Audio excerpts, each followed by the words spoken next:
And he was telling me like sometimes like he'll have the attacks and he'll have to pull over on the side of the road and call an ambulance because it's that debilitating to where you feel like there's nothing. I can't take this shit. Like whatever this is, like I need help. And it's just and no matter how much you try to convince yourself it's a panic attack, it doesn't matter. Like it's just your brain tells you like this ain't a panic attack, and so of course you're not going to be able to like talk yourself through it. Yeah, I mean, some of them you can. Honestly, some of them you can be like, it's gonna pass. It's gonna pass. And you have to, like, continue to tell yourself it's gonna pass. But then sometimes it's like, nah, bro, this one's not gonna pass. We're gonna die right here. I usually go. I have them pretty regularly, probably twice a year, which is pretty regular for something that makes me go unconscious and collapse on the floor. It feels like it is anyway. But it's in real stressful situations. Like I would never just randomly have one. It's always been like just some real heavy shits going on, and I would have one. I had one when I got arrested, for the marijuana thing. I had one then, blacked out during that. But sometimes I can stay awake, especially if I can get some cold water and throw it in my face. That always helps. Like if I can throw cold water in my face, that'll kind of snap me right out of it. But I've definitely like completely blacked out and fallen on concrete before, and like it's not like when you trip and fall and you get your hands out or you can fall in a certain way. I just like felt like a tree getting chopped down. So I like wake up and my elbows are all scraped the fuck up, and I'm like, yeah, it's bad. Do people understand it or lack empathy? Or like I felt like I'm saying is I think 3 years ago I didn't understand it. Like I didn't. Yeah, I felt like I did. I felt like it was a fear response when it's almost something different than that. Yeah, it's your brain not handling fight flight correctly, and just triggering just a huge adrenaline dump, and then your body reacting to that. Yep. So it's often it'll be like an argument. Like I've gotten into arguments with people, and it happened, and not even with a man. Like I've got in an argument with like a woman before, and just get so fucking like stressed out and fucking worked up that the next thing I know, it's like if you stand up too quickly and you kind of get like a brownout, everything starts closing in, extremities going literally numb, like you've been laying on your hands and feet, and just got to start hyperventilating, have to sit down. And if I don't get cold water in my face, I'm going out. Yeah. So that's like the trigger. Does the trigger sit on top of something like a baseline life troubleness? Like I've had times in my life where I was wealthy and times in my life where I was really pretty poor. There's some stress in not having any money, or feeling like your net worth is lower than it was a few years ago. Like that's a problem. Like, is that the kind of anxiety that takes you 80% of the way there? Then you're liable to be triggered? Not for me. It may be for some people, but for me, it's huge moments. It's like dealing with fucking law enforcement and, getting arrested. That was a big one. Are they all interpersonal conflicts where it happens? Like with another person, something happened you really hate? Not like, oh my God, am I going to pay the whatever? Oh yeah, it's never like, oh no, the cable bill's big. It's like one time, like I didn't know they were charging me by the show. What the fuck, Hulu? I bundled. I swear I bundled. Like I remember I had one in high school where like just got in a shouting match with a guy who was definitely going to beat the shit out of me if he wanted to. But I didn't want to be a bitch, so I was just screaming at him like, "Well, do it!" And like whole time I'm melting down on the inside, like literally I'm feeling the panic attack coming, and I'm like, if he don't knock me out, I'm gonna knock myself out. There's like a timer ticking down in my brain. I'm like, I got about 40 seconds of consciousness here, and he actually walked away. I'm sure not because he was afraid of me, just because he didn't want to like get in any more trouble. Did you just see he's standing there sweating bullets going white? He probably thought I was very ill. And he didn't catch anything. But I just went to the bathroom and like flipped the toilet seat down and like sat on it, and just cold sweat, just like barely conscious in the bathroom for like 10 minutes trying to pull myself back together from that one. But there's been a few where I just went completely unconscious, hit the fucking ground. Those, like when I feel it coming now, I'm smart enough to like find a couch. Do you always see it coming? I've definitely thought in the past that like I've had a panic attack with like I have like a moment of like intense worry and anxiety and then I heard about like Kyle and Arian and people who really get them, and it's like, oh no, like I've never thought I was going to pass out. Like I'll just like maybe start like breathing faster and really, really be worried. But Yeah, But I mean, it's part of them. Like, and that's what I learned is like it's a spectrum. So it's like it is. and so you got to kind of find where you're at and deal with those. And so like mine have never been like big moments like I was like mine is never like big moments don't bother me. And I mean they bother me, but it's not like that's not what triggers them. Yeah. My daughter says hi. Hello. Mine are more so. I mean, I still don't know. We're still working through the process of why it's happening, but mine is just like an everyday occurrence where it's like it's mild, and then like I was watching John Wick 2.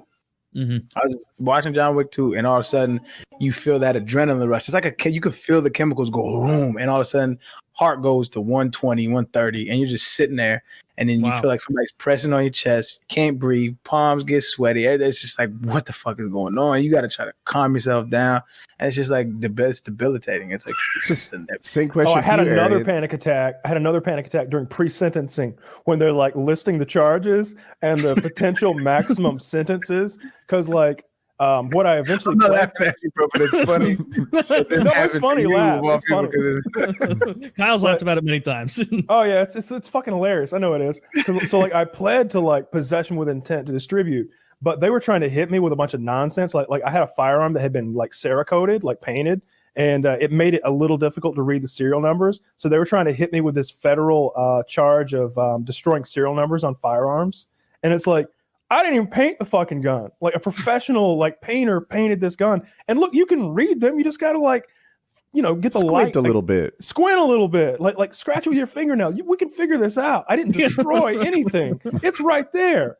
But it's a 10-year minimum sentence, federal prison. And so like that plus like some of the other nonsense they were trying to hit me with was going to add up to like 18 years. So like we're sitting there, well, I'm standing there as they read out all these charges, and I don't understand how the court system works. For all I know, like the deal is off. We're hitting you with all of it. like the judge might even be like, you know what, he looks guilty. Look at him, he's sweating. Guilty, 20 years. You know what, 25, because he just sent a Mexican guy away for 80 years. Like I watched him do it. Jeez. And so they're listing all those fucking charges, and I lean toward my lawyer and whisper, I'm like,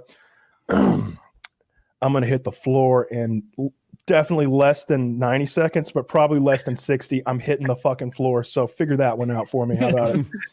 That's what you get paid for. And he's like, can we get a chair? For passing out. Can we get a chair? He explains my condition. He's like, he's got diagnosed PTSD. He has panic attacks. Can we get this man a chair? And they're like, yeah, get him a fucking chair. And they brought me a fucking chair. So now I'm sitting there. Now I look super guilty. Right? They just list the charges and I'm fainting. And yeah, it did not look good. Oh my God. What a horror. I don't even want to think about putting myself in that position because that would be so scary. Because you're not you're not an attorney.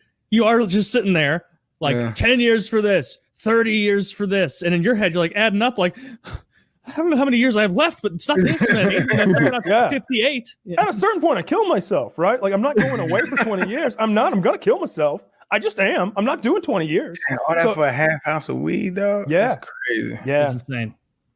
Just Arian, kids. I have the same question for you. That like, do you feel like life's pressure takes you halfway to an anxiety attack? Like, you've got some Steven Jackson judgment headed against you right now, and you're like, fuck, and all it takes is John Wick to push you over the edge. No, that's the thing. I'm an everyday, like regular, like happy-go-lucky, nothing bothers me type dude. Mm.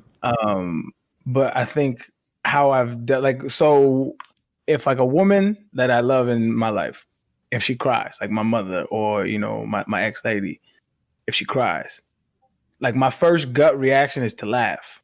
Like, and that sounds horrible, but it's over my life and the trauma that I felt. Mm-hmm. Like that's how I respond to pain. It's just laugh. Me too. I laugh. Mm-hmm. And so it's everything very inappropriate at times. It's super not unusual. Lots of people. Yeah.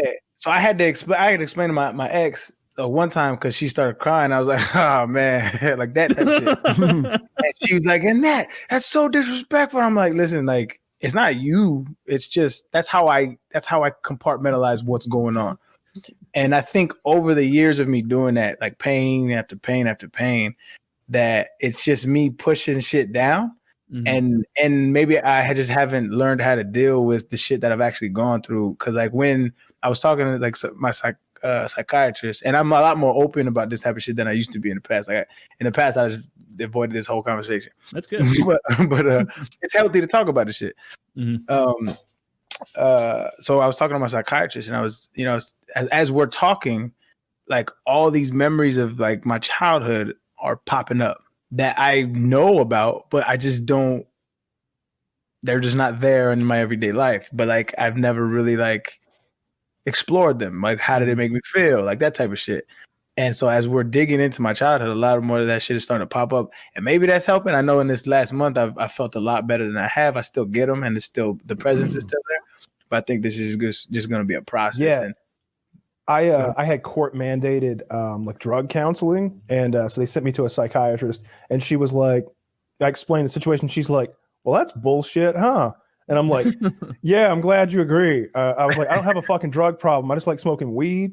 I like doing some.